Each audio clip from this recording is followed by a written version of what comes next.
नमस्कार दोस्तों, आपका बहुत बहुत स्वागत है मेरी प्रवीण वैदिक एस्ट्रोलॉजी चैनल में। दोस्तों, मैं काफ़ी समय से अपनी पोस्ट अपने फेसबुक चैनल पे डाल रहा हूँ, फेसबुक पेज पे डाल रहा हूँ जिसका नाम है प्रवीण वैदिक एस्ट्रोलॉजी। उसमें मेरी पोस्टों को बहुत अत्यधिक रूप से पसंद किया जा रहा है, सब जगह से कॉल्स आ रहे हैं। जो भी टॉपिक मैं पोस्ट में डालूंगा अब मैं उसका एक वीडियो भी बनाऊंगा, आप लोगों के समक्ष प्रस्तुत करूंगा। अगर आपको पसंद करता है तो मेरे पेज को फॉलो कीजिए, सब्सक्राइब कीजिए और लाइक कीजिए। आज का जो टॉपिक है, जो मैंने पोस्ट अभी पूर्व 2 दिन पहले ही डाली है कि मंत्र क्या है, मंत्र क्या है, मंत्र करने से क्या होता है, क्या लाभ होते हैं, क्यों करना चाहिए, मंत्र करने की कोई प्रक्रिया है, मंत्र करने का कोई समय है। तो ये सब चीज़ों को मैं आज आपके समक्ष प्रस्तुत करना चाहता हूं। तो सबसे पहले शुरू करते हैं, मंत्र क्या है। देखिए, मंत्र का मतलब क्या होता है। मंत्र का मतलब होता है मन तार्यति इति मंत्र। हमारे वेदों में शब्दों के संचय से, शब्दों के उच्चारण से ऐसी ध्वनि को बनाया गया है जो मंत्र कहलाते हैं। और जो ध्वनि होती है वो मन को तारने वाली होती है, मन को शांत करने वाली होती है। तो मंत्र क्या है?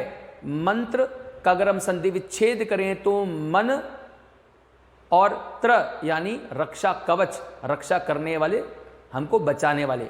तो मंत्र से हम कई चीज़ों से बच सकते हैं। तो मंत्र क्या है यह मैंने आपको बता दिया। अब आते हैं, मंत्र से लाभ क्या होता है। मंत्र से आरोग्य प्राप्ति होती है, पाप का नाश होता है, दुश्मनों से रक्षा होती है, इष्ट देव की प्राप्ति होती है, हमारा मन संयमता में आता है, हमारे मन में जो विचलितपना होता है उस विचलितपने में कमी आती है, हम ईश्वर के प्रति, अपने सनातन धर्म के प्रति अच्छे होने लग जाते हैं, हमारा धर्म भाव अच्छा होने लग जाता है, हमारे में गलत काम करने की प्रवृत्ति कम होने लग जाती है। तो मंत्र, और हमारे जो ज्योतिष में हमारी कुंडली के अंदर कुछ दोष होते हैं, मंत्रों के कारण उनका दोषों का भी समापन होने शुरू हो जाता है। तो मंत्र के तो इतने सारे लाभ हैं जिसकी आप कल्पना भी नहीं कर सकते, इसलिए मंत्र करना चाहिए। अब आता है, मंत्र न करके ईश्वर का जाप करें तो दोनों में कोई अंतर नहीं। ईश्वर का जाप करना भी बहुत लाभदायक होता है, मंत्र का जाप करना भी बहुत लाभदायक होता है। लेकिन ईश्वर का जब आप कहीं भी, कैसे भी, किधर भी कर सकते हैं, उनसे भी फल प्राप्ति होती है। सहज ईश्वर का नाम लेना, सहज पाठ करना, वो सब बहुत अच्छा होता है। लेकिन किसी कार्य सिद्धि को प्राप्त करना, किसी विशेष जो ऑब्जेक्ट है आपका उसको प्राप्त करना, किसी इच्छा को प्राप्त करना, हमारी कामना सिद्धि को प्राप्त करने के लिए हमको मंत्र करना पड़ता है। तो मंत्र किसी कार्य सिद्धि के लिए, कार्य विशेष के लिए किया जाता है। अगला टॉपिक है मेरा कि मंत्र कैसे करते हैं, मंत्र करने का क्या कोई तरीका होता है। बिल्कुल सही है। मंत्र को करने के लिए सबसे पहले आपको स्वच्छता का पालन करना पड़ता है, श्रद्धा रखनी पड़ती है, एकाग्रता रखनी पड़ती है।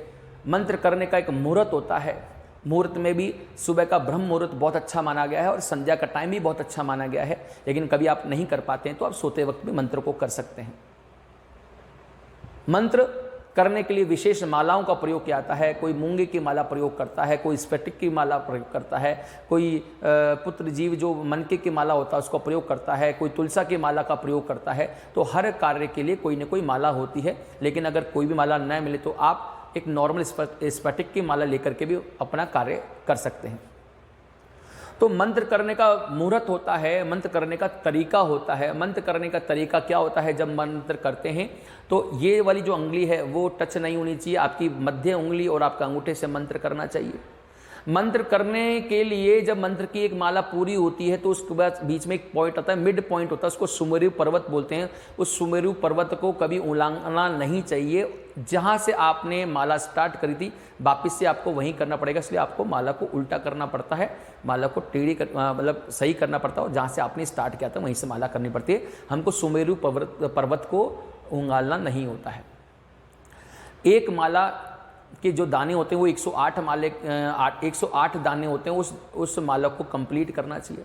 जिस स्थान पे आप माला करते हैं उस स्थान को कभी जल्दी से बदलना नहीं चाहिए। जब माला करते हैं तो माला करते वक्त जिस स्थान पे आप बैठे हैं वहाँ एक आसन होना चाहिए, आसन पर बैठ के ही माला करनी चाहिए। आपका सर ढका होना चाहिए, एकांत वातावरण होना चाहिए, शांत वातावरण होना चाहिए, मन एकाग्र होना चाहिए, मन स्वच्छ होना चाहिए, नहा धो के मंत्र करने चाहिए। तो मंत्र करने के तरीके, तो मैंने आपको बताया मंत्र करने का तरीका, मंत्र करने का मुहूर्त, मंत्र करने की माला, मंत्र करने की माला जो होती है उसका तरीका, ये सब बताएं। तो जब ये सब चीज़ करते हैं तो जो मंत्र के जो लाभ होते हैं, शुभ लाभ होते हैं, उनमें बहुत बलाबल मिलता है और बहुत ज़्यादा फायदा होता है। तो मंत्र करने के, तो अगला प्रश्न ये होता है लोगों को, सर मंत्र और बीज मंत्र में क्या अंतर है?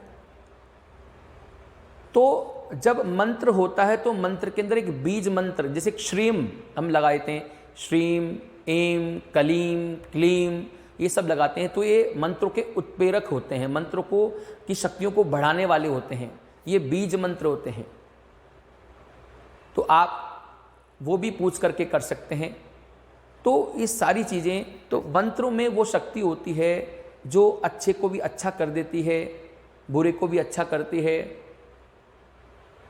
अब आते हैं, अगला प्रश्न था लोगों का कि मंत्र की जगह हम रत्न पहन ले, तो आप पहन सकते हैं, कोई समस्या नहीं है मुझे। ज्योतिष में रत्नों को भी बहुत महत्व दिया गया है, तो मंत्रों को भी बहुत महत्व दिया गया है।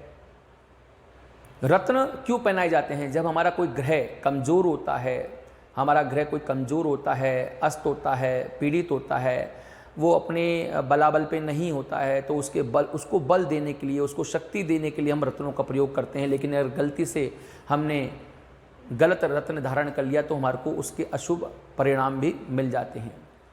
तो जो रत्न होते हैं वो रत्न किसी भी ग्रह की शक्ति को बढ़ाने के काम आ सकते हैं, लेकिन किसी ग्रह के स्वभाव को बदलते नहीं हैं। अगर किसी का क्रूर स्वभाव है और आपने उसका रत्न पहन लिया तो क्रूरता बढ़ेगी ही, कम नहीं हो सकती।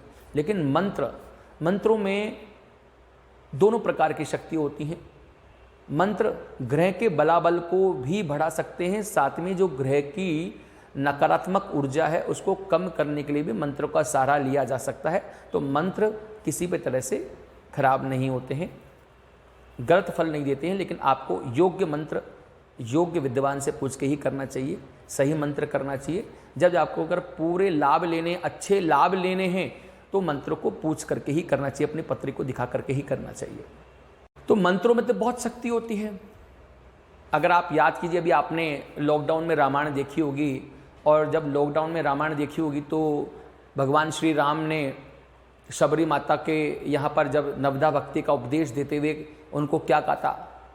उनको ये कहा था, मंत्र जाप मम दृढ़ विश्वासा, मंत्र जाप मम दृढ़ विश्वासा। तो मंत्रों के लिए भी आप मेरा मंत्र जाप कीजिए, आपको बहुत फायदा मिलेगा। तो वहाँ पर भी मंत्रों को बोला गया। मंत्रों में कितनी शक्ति होती है। आज भी जो बड़े बड़े विद्वान पंडित होते हैं, जो हवन होता है उस हवन में जो अग्नि को प्रज्वलित करते हो मंत्र उच्चारण से ही करते हैं।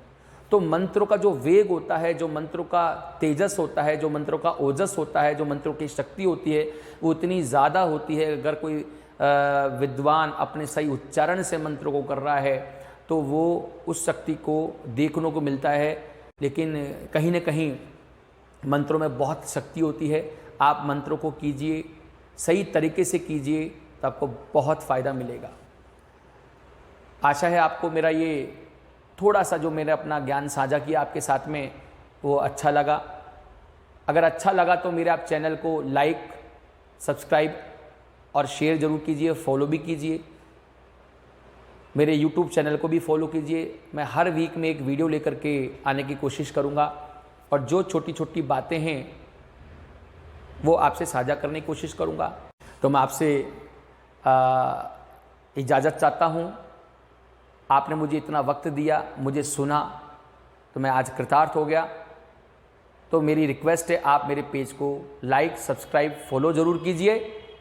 नमस्कार, बहुत बहुत आभार।